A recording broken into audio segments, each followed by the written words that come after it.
പൂനെയിൽ Porsche car ഓടിച്ച 17-കാരനെ arrest. അയാൾ 24 വയസ്സുള്ള 2 IT ജീവനക്കാരെ കൊലപ്പെടുത്തി. ആ പോർഷെ കാറ് അമിത വേഗത്തിൽ ഏകദേശം 200 കിലോമീറ്റർ 17-കാരൻ ഓടിച്ചിരിക്കുന്നു. ആ പൂനെയിലെ ഈ സംഭവത്തിന് ശേഷം പോലീസുകാരൻ അയാളെ അറസ്റ്റ് ചെയ്ത് 17 വയസ്സുള്ള മൈനറായതുകൊണ്ട് അയാൾക്കൊരു VIP ട്രീറ്റ്മെൻറ്റ് കൊടുത്തെന്നാണ് പറയുന്നത്. അവിടുത്തെ മുൻ MP അതേപ്പറ്റി ആക്ഷേപം Xൽ ഉപയോഗിച്ചിട്ടുണ്ട്. കാരണം ഈ പയ്യന് ഒരു അധോലോകത്തിൽപ്പെട്ട ഒരാളുടെ കൊച്ചുമകനാണ്. ഛോട്ടാ രാജനെ നമുക്കറിയാം. ഛോട്ടാ രാജൻ്റെ വെടിവെപ്പ് കേസുകളൊക്കെ അറിയാം. ഈ 17-കാരൻ്റെ പിതാവ്, അയാളുടെ പിതാവ് മാത്രമല്ല വല്യപ്പൻ സുരേന്ദ്രകുമാർ അഗർവാൾ ഈ പയ്യൻ്റെ വല്യപ്പനാണ്. അയാൾ അവിടെ ഒരു ഷൂട്ടൗട്ട് കേസിലെ പ്രതിയാണ്. ഛോട്ടാ രാജനോടൊപ്പം ആ കേസിനകത്ത് പ്രതിയായിട്ടുണ്ട്. അതുകൊണ്ടായിരിക്കണം പോലീസ് സ്റ്റേഷനിൽ ഛോട്ടാ രാജനുമായിട്ടുള്ള ബന്ധം കണ്ടപ്പം വലിയ VIP ട്രീറ്റ്മെൻറ്റാണ് ആ പയ്യന് കൊടുത്തതെന്നാണ് അവിടുത്തെ മുൻ MPയുടെ ആരോപണം. ജുവനൈൽ ജസ്റ്റിസ് കമ്മീഷൻ പയ്യനെ അറസ്റ്റ് ചെയ്തു. ഉടനെ 7,500 രൂപയുടെ ജാമ്യത്തിൽ വിടുകയും ചെയ്തു. ഈ കാറ് 6 മാസമായിട്ട് ടെമ്പററി രജിസ്ട്രേഷനാണ്. ആ കാറിൻ്റെ രജിസ്ട്രേഷൻ നടത്തിയിട്ടേ ഇല്ല.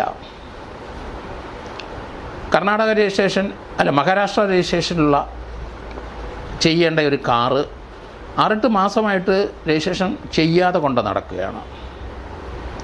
ഈ 17-കാരൻ നന്നായിട്ട് മദ്യപിച്ചിരുന്നു, അല്ലെങ്കിൽ ഡ്രഗ്സ് ഉപയോഗിച്ചിരുന്നു എന്ന് പറയുന്നു.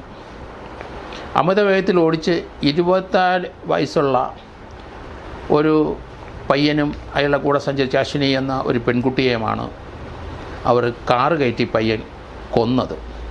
2 പേർക്ക് 24 വയസ്സേ ഉള്ളൂ. ടെക്കികളാണ്.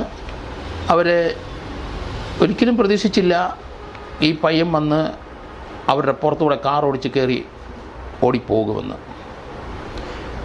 നേരത്തെ തന്നെ ഇയാൾ പല വാഹനങ്ങളും ഇതുപോലെ ചെറുപ്പം പ്രായത്തിൽ ഓടിക്കുന്നു എന്നാണ് അങ്ങനെ പലരും കണ്ടിട്ടുമുണ്ട്. വിശാൽ അഗർവാൾ എന്ന അവിടുത്തെ ഏറ്റവും വലിയ പൂനെയിലെ ഏറ്റവും വലിയ ഫ്ലാറ്റും ഭൂമിക്കച്ചവടക്കാരനും ഒക്കെ അയാളുടെ മകനാണ്. ഏതായാലും പോലീസ് അവിടുത്തെ കമ്മീഷണർ ഇയാളെ അറസ്റ്റ് ചെയ്തു. മകന് പോർഷെ കാറ് ഓടിക്കാൻ കൊടുത്തതിൽ പിതാവാണ് കുറ്റക്കാരൻ. അതുകൊണ്ട് അയാളെ അറസ്റ്റ് ചെയ്തിട്ടുണ്ട്. പക്ഷേ ഈ കുട്ടിക്ക് പോലീസ് സ്റ്റേഷനിൽ വലിയ VIP ട്രീറ്റ്മെൻറ്റാണ്. 8 മണിക്കൂർ കഴിഞ്ഞിട്ടാണ് കുട്ടിയെ മെഡിക്കൽ പരിശോധനയ്ക്ക് തന്നെ കൊണ്ടുപോയത്. അത് ഛോട്ടാ രാജൻ്റെയും അതുപോലെ ഈ കുട്ടിയുടെ വല്യപ്പൻ സുരേന്ദ്രകുമാർ അഗർവാളും എന്ന അധോലോകത്തിൽ പ്രവർത്തിക്കുന്ന ആളിൻ്റെ കൊച്ചുമകനായതുകൊണ്ട് പോലീസിന് പേടിയായിരിക്കാം. അതുകൊണ്ടാണ് 8 മണിക്കൂർ കഴിഞ്ഞ് അവർ പറയുന്ന പോലെ തന്നെ ഒരു മെഡിക്കൽ പരിശോധന നടത്തിയത്. അപ്പോൾ ഇതിൻ്റെ കെട്ടും മട്ടുമൊക്കെ അങ്ങ് മാറിയിട്ടുണ്ടാവും. അതേപ്പം തന്നെ പോലീസ് ഒരു ഛോട്ടാ രാജൻ്റെ അല്ലെങ്കിൽ അഗർവാളിൻ്റെ നിർബന്ധത്തിന് വഴങ്ങി ഒരു ഡ്രൈവറെ ഡൂപ്പായിട്ട് കൊണ്ടുവന്ന് കൊടുത്തു. അയാളാണ് വണ്ടി ഓടിച്ചത്. ആ പയ്യൻ്റെ സ്റ്റേറ്റ്മെൻറ്റിലും അങ്ങനെയാണ് പറയുന്നത്, അയാളാണ് വണ്ടി ഓടിച്ചതെന്ന്.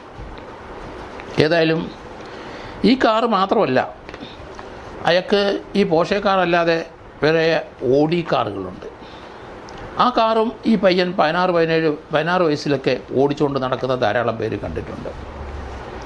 സുഖലോലുപതയിൽ കിടക്കുന്ന വലിയ വലിയ മുന്തിയ കാറുകൾ ഓടിക്കുന്ന വലിയ പണക്കാരൻ്റെ വലിയ അധോലോക നായകന്മാരും അടുപ്പമുള്ള ഇവരുടെ മകന് പോലീസ് സ്റ്റേഷനിൽ VIP ട്രീറ്റ്മെൻറ്റ് തന്നെയാണ് കൊടുത്തതെന്നാണ് മുൻ MPയുടെ ആരോപണം. ഏതായാലും ഇന്ത്യ മുഴുവൻ അത് വലിയ വാർത്തയായി, പ്രത്യേകിച്ച് ഛോട്ടാ രാജനുമായിട്ടുള്ള കണക്ഷൻ ഉള്ളതുകൊണ്ട്. ഏതായാലും 2 പേരെ കൊലപ്പെടുത്തുകയും തന്നെ ചെയ്ത് ഈ പയ്യന് ഏർവാട പോലീസ് സ്റ്റേഷനിലാണ് ഈ കേസ് രജിസ്റ്റർ ചെയ്തിരിക്കുന്നത്. ഏതായാലും ഇനിയുള്ള സമയത്ത് അയാൾക്ക് ജാമ്യം കൊടുക്കുന്നതിന് തൊട്ട് മുമ്പ് അയാളെ കൊണ്ട് ഇപ്പോൾ നമുക്കറിയാം 300 പേജുള്ള മര്യാദയ്ക്ക് വാഹനം ഓടിക്കുന്നതിൻ്റെ പറ്റിയുള്ള ആ നിർദ്ദേശങ്ങളും അങ്ങനെയുള്ള റൂൾസും ഒക്കെ 300 വാക്കിൽ ഒരു പണിഷ്മെൻറ്റ് പോലെ അവിടെ ഇരുത്തി എഴുതിയെന്നാണ് പറയുന്നത്. 7,500 രൂപയ്ക്ക് ഇയാളെ ജുവനൈൽ ജസ്റ്റിസ് മുമ്പിൽ ഹാജരാക്കിയപ്പോൾ അവിടുന്ന് ജാമ്യത്തിൽ കൊടുക്കുകയും ചെയ്തു. നിസ്സാരമായിട്ട് ഇറങ്ങിപ്പോയി. 2 ട്രക്കികളുടെ ജീവൻ അസ്ഥാനത്തായി, ജീവൻ അപകടത്തിലായി. അവർ തമ്മിലുള്ള ബന്ധങ്ങളാണ് ഇപ്പം പോലീസ് കൂടുതൽ. അശ്വിനി എന്ന് പറഞ്ഞ അയാളും ആ പയ്യനും അവർ തമ്മിൽ എങ്ങനെ, ഈ 2 പേര് 24 വയസ്സേ ഉള്ളൂ, അവർ തമ്മിലുള്ള ബന്ധങ്ങൾ അറിയാനുള്ള തത്രപ്പാടിലാണ് എറവാട പോലീസ് എന്നാണ് ഇപ്പം ലേറ്റസ്റ്റ് ആയിട്ട് പറഞ്ഞു കേൾക്കുന്നത്. അല്ലാതെ 2 പേരുടെ മരണത്തിനിടയാക്കിയ പയ്യനെ പറ്റിയോ അവരുടെ പിതാവിനെയോ അല്ലെങ്കിൽ വല്യപ്പനെ പറ്റിയോ അല്ലെങ്കിൽ ചോട്ടാരാജനെ പറ്റിയോ ഒന്നുമല്ല അന്വേഷിക്കുന്നത്. ഇയാൾക്ക് യഥേഷ്ടം ഇങ്ങനെ പണം, വലിയ വലിയ കാറ് വാങ്ങിക്കാനുള്ള പണം എങ്ങനെയുണ്ടായി എന്നുള്ള കാര്യത്തെപ്പറ്റിയും അന്വേഷണമില്ല. ഏതായാലും 2 പേരെ കൊന്നെങ്കിലും പോലീസ് സ്റ്റേഷനിൽ വലിയ VIP ട്രീറ്റ്മെൻറ്റ് ലഭിച്ചു. പിസ്തയൊക്കെ വാങ്ങിച്ചു കൊടുത്തു. കൊച്ചിനെ കരയിപ്പിക്കാതെ കൊണ്ടുപോയി അതിന് വേണ്ട ആഹാരങ്ങൾ, ഇഷ്ടമുള്ള ഭക്ഷണങ്ങളും എല്ലാം വാങ്ങിച്ചു കൊടുത്തിട്ട് ജാമ്യത്തിൽ വിട്ടതായിട്ടാണ് ഇപ്പം മനസ്സിലാകുന്നത്.